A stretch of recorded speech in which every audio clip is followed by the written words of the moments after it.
Bonjour à tous, soyez bienvenus à notre paroisse invisible. Traçons sur nous le signe de la croix, car c'est Dieu qui nous rassemble. Au nom du Père, du Fils et du Saint-Esprit. Amen. Prions pour nos frères et sœurs malades.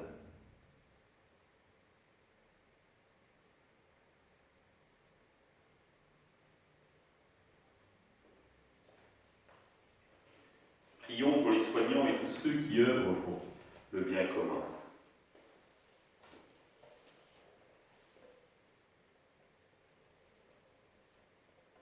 Prions pour ceux qui sont en angoisse, la solitude, que l'Esprit Saint vienne les visiter.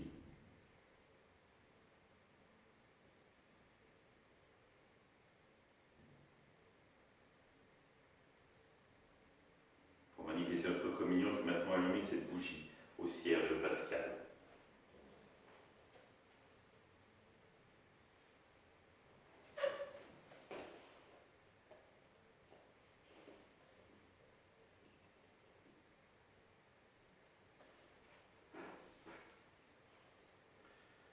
Dans l'évangile de Luc,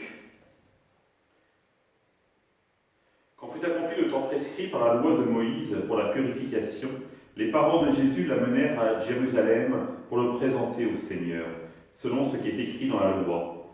Tout premier-né de sexe masculin sera consacré au Seigneur. Il venait aussi offrir le sacrifice prescrit par la loi du Seigneur, un couple de tourterelles ou 2 petites colombes. Or, il y avait à Jérusalem un homme appelé Siméon. C'est un homme juste et religieux qui attendait la consolation d'Israël. Et l'Esprit Saint était sur lui. Il avait reçu de l'Esprit Saint l'annonce qu'il ne verrait pas la mort avant d'avoir vu le Christ, le Messie du Seigneur. Sous l'action de l'Esprit, Siméon vint au temple, au moment où les parents présentaient l'enfant Jésus pour se conformer au rite de la loi qui le concernait. Siméon reçut l'enfant dans ses bras et il bénit Dieu en disant : « Maintenant, ô Maître souverain, tu peux laisser ton serviteur s'en aller en paix selon ta parole. Car mes yeux ont vu le salut que tu préparais à la face des peuples, lumière qui se révèle aux nations et donne gloire à ton peuple Israël. » Le père et la mère de l'enfant s'étonnaient de ce qui était dit de lui.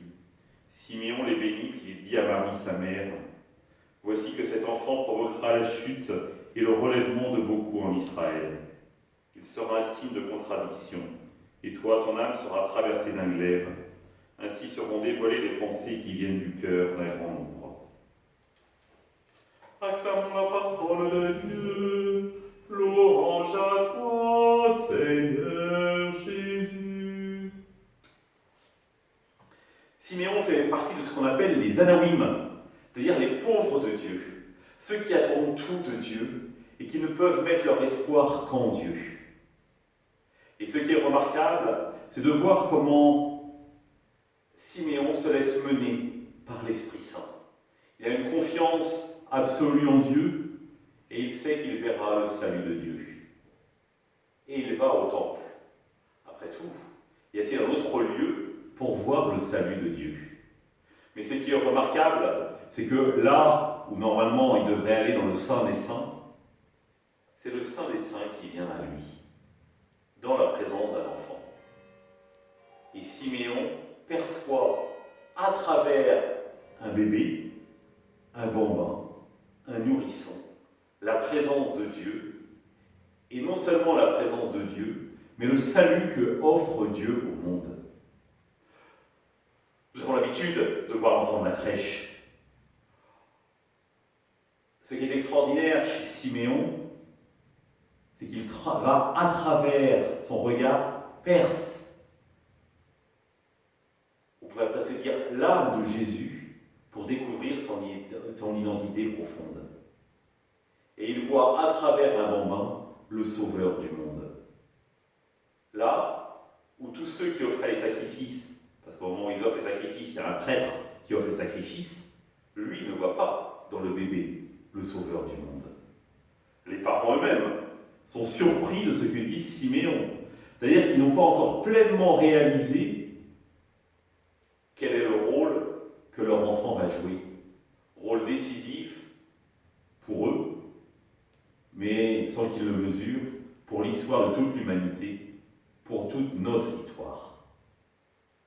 Et Siméon est cet homme, parce qu'il est un pauvre de Dieu qui se laisse mener par l'Esprit, qui va ouvrir les yeux encore et encore à Marie et à Joseph, pour montrer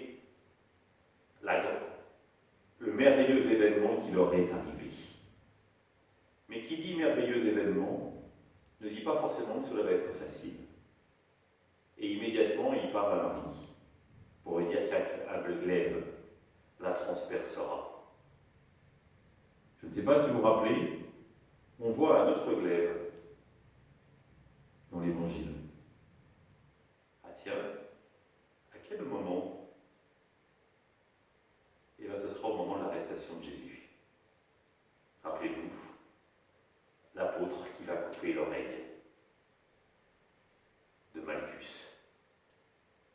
Pour bien montrer finalement que ce glaive va traverser tout l'Évangile. C'est-à-dire que Jésus, comme le dit Siméon, sera un objet de contradiction pour le monde. Alors, ne nous éternisons pas sur cette dimension de bébé.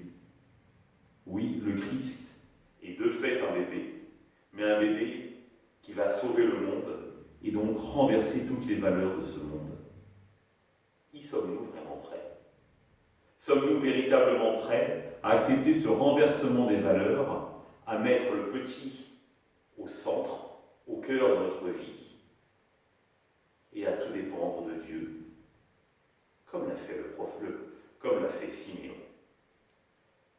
Ainsi, nous pourrons dire à la fin de notre vie, je l'espère, chacun d'entre nous, maintenant ô Maître souverain, tu peux laisser ton serviteur s'en aller, car mes yeux ont vu le salut que tu préparais à la face des peuples, lumière pour éclairer les nations et gloire d'Israël, ton peuple. Ensemble, nous prions.